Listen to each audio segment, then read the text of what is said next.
继续来看这件真神奇哦，妈祖显灵来救命。中华有一个91岁阿嬷，手骨生一支长长的角，佮愈生愈长，有7公分长。查某孙仔赶紧带阿嬷起来台北看医生。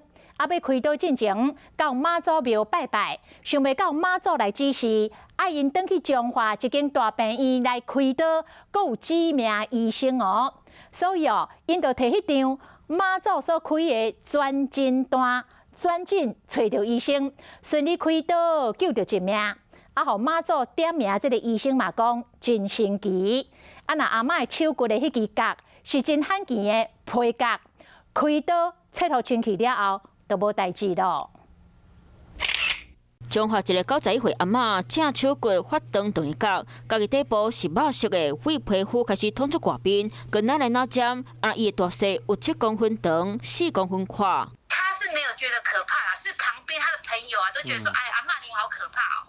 你怎么长这样子？所以他才会觉得不好看，他才想要去把它就是切除。曹孙讲，因为平常时住伫咧北部，等于中华看阿嬷时，发现阿嬷的正手骨生角，所以才会紧带去北部看医生。开刀进前，冒去妈祖庙拜拜请示。有一本自己的好像医生的名册，打开第7页，这样摇头不对，看到那个秀传医院黄医师的时候，他就点头说就是这个。曹孙讲，妈祖爱去中华大间病院，互一个外科医生汉斌看，所以就找这张妈祖开的转诊单来到中华看诊。它就是很单纯皮肤上长出来的一个病灶，就是我们的皮角。医生医过了后，讲阿嬷手骨的角，佮叫做皮角，可以生伫咧肠在拍到日头的部位，亲像面、头壳皮含手骨，80%算是良性病变，有20%到30%的机会和恶性肿瘤有关系。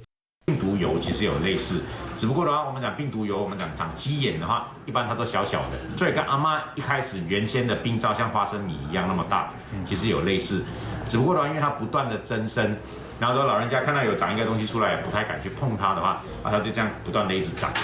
阿嬷的切割手术真顺利，已经等于找休困。医生讲皮割手术真单纯，切清气都袂阁发出来。不过做医生这么多年，头一摆收到妈祖的转诊单，会感觉有够心塞的。